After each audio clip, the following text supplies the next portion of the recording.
जेव्हा मराठा सेवा संघाची स्थापना झाली, आम्हाला अनेकांनी प्रश्न उपस्थित केला की तुम्हाला जाती निर्मूलन करायचे का जातीच्या संस्था उभ्या करायच्या आहेत.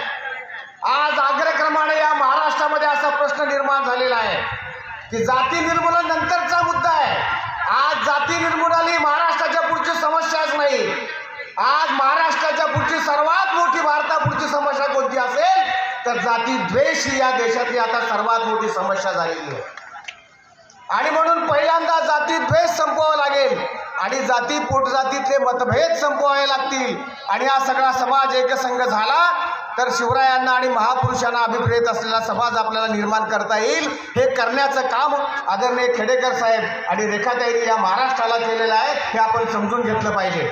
साहेब, आम्ही शिवाजी महाराज शहाजीराजे बघितले नाहीत, आम्ही जिजाऊ आणि शहाजीराजे बघितले नाहीत, शिवाजी महाराज आणि सईबाई आम्ही बघितलं नाही, राजर्षी छत्रपती शाहू महाराज आणि लक्ष्मीबाई राणीसाहेब यांना आम्ही बघितलं नाही, ज्योतिबा फुले आणि शाहू महाराजांना आम्ही बघितलेलं नाही, बाबासाहेब आणि रमाईला आम्ही बघितलेलं नाही. तेव्हा त्यांचं वर्तन आणि विचार कसा असतं त्याचं प्रतिबिंब आम्हाला, हे आमचं भाग्य आम्ही या माध्यमातून तुमच्यापुढे नम्रपणे सांगू इच्छितो.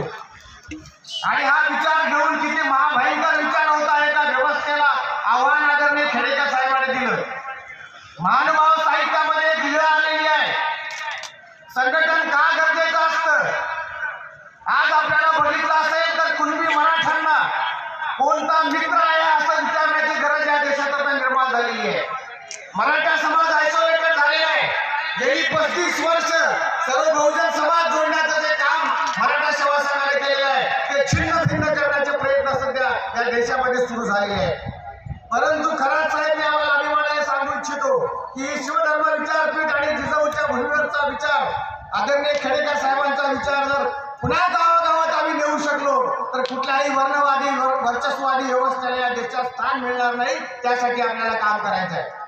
या देशातलं संविधान आणि लोकशाही वाचवायची असेल तर आधुनिक काळामध्ये या महानायकांचा महामानवांचा विचार ज्यांनी आमच्या मस्तकामध्ये दिला ते आदरणीय खेडेकर साहेब आहे. मी आपल्याला सांगत होतो ते चक्रधराची एक अत्यंत चांगली लीळा आहे. एक वटाचे रोप असे ते शेळिया मेंढिया खुरकी जाय, तेथे एक भला पातला काटे खूप करी, आता हाती झग्या माले तरी नात होते. म्हणजे ज्या वृक्ष लहान होतं त्याला शेळ्या मेंढ्या तुडवून टाकत होत्या, तिथे महान तत्वज्ञानी एक समाज पुरुष तिथे आला, त्याला त्यांनी काटेचं कुंपण लावलं आणि त्याचा परिणाम असा झाला की 35 वर्षानंतर त्याचा महावृक्ष झालेला आहे. आता रेशीम बाग असो का अजून कुठली बाग असो, किती झट्या मारलं तर हे सेवा संघाचा वृक्ष उन्मळणार नाही.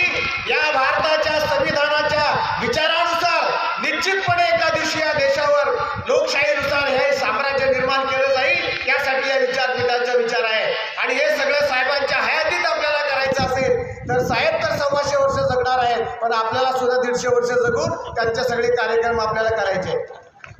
आणि हे लवकर आपल्याला करायचं असेल तर त्या दिशेने आपल्याला जावं लागेल. हे आदरणीय खेडेकर साहेबांनी केलेलं आहे. दुसरं कुठलं महत्वाचं काम साहेबांनी केलं असेल तर आपल्याला माहिती आहे